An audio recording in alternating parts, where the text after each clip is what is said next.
Peggy 18.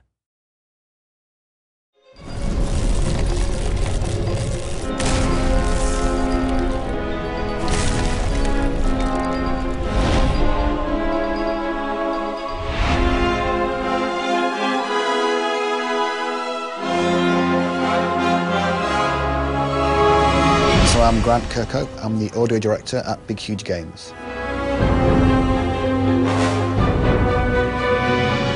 I'm the audio vision holder, which is a very American phrase. We don't say things like that in England. I'm the guy that kind of has to have the overview of how I think the game should sound in its entirety, which that involves everything from voiceover to sound effects to music to the whole thing. I kind of come up with that general scope.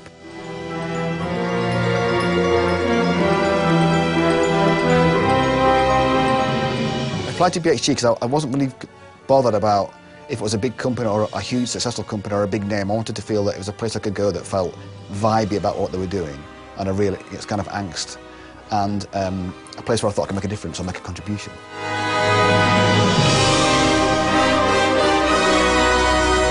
My career to date has been, I've had quite a lot of broad appeal games like Banjo-Kazooie and Donkey Kong and those kind of games. But I've never had to write anything musically, certainly on the scope of this game. You know, it's a very overblown, gigantic world, and you know, I have to make sure that the music and the sound effects match up to that.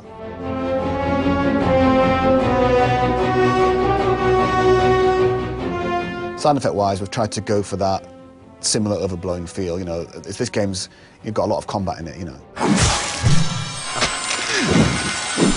Getting that balance right is difficult, to make sure that all the spells and all the hits and all the stuff sound appropriate to the level of intensity you put into the sword swipe or the big spell that you cast and stuff like that, you know. So it's very easy to get lost in it and to try and just make it one step louder, and then if it just blows up, it never works like that.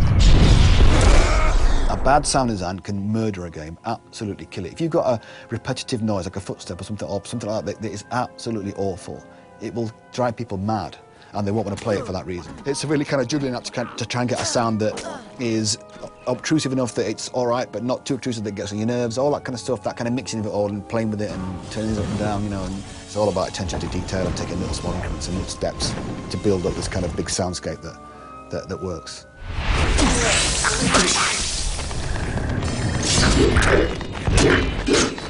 I think that as time's gone on, the two roles are split more, so you get guys who do just sound design and guys who do just music. And I like to do both.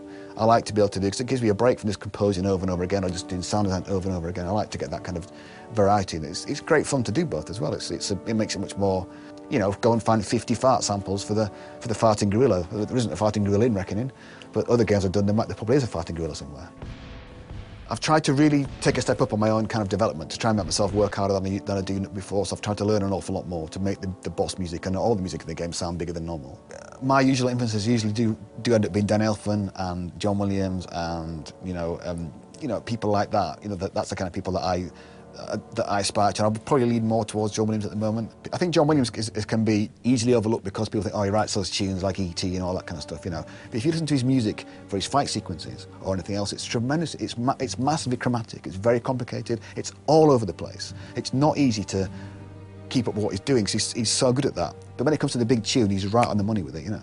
So I have tried in my own small way to do something like that, and I'd like to think that it sounds a bit different to other people's games. I've tried to be different with our game. It's very dark, there's lots of big sequences that are just complete minor chord after minor chord after minor chord. It doesn't change. There's very little major chordness in a lot of the levels. In one of the particular regions, it's just major chords strung together, major triads, and that's just to make it sound different.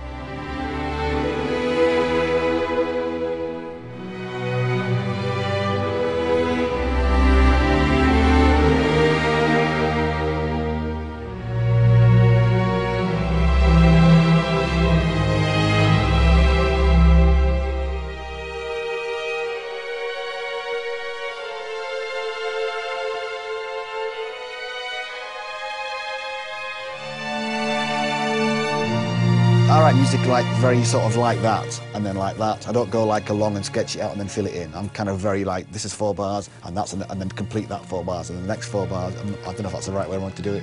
It might be right, I don't know. Every composer's probably going, oh my God, he's terrible.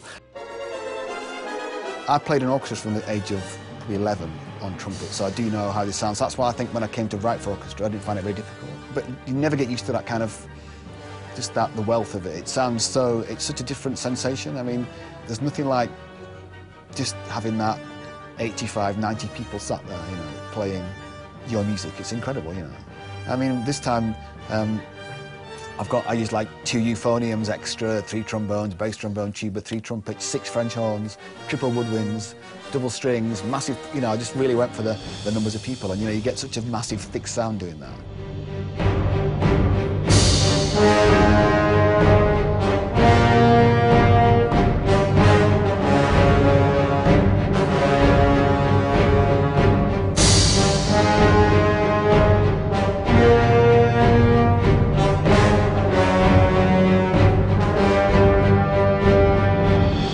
We really believe in it a lot. There's a lot of love for the game. Everybody here is all, you know, dedicated to try and make it as best as we can. There's no shortcuts. We're trying to just do it all, you know. And we're gonna live and die by it, and that's the way it should be. You know, there's no hedging your bets here. It's absolutely, it's all or nothing. We're trying to marry it all together in this big, fantastic package, and I really think we've done it, you know.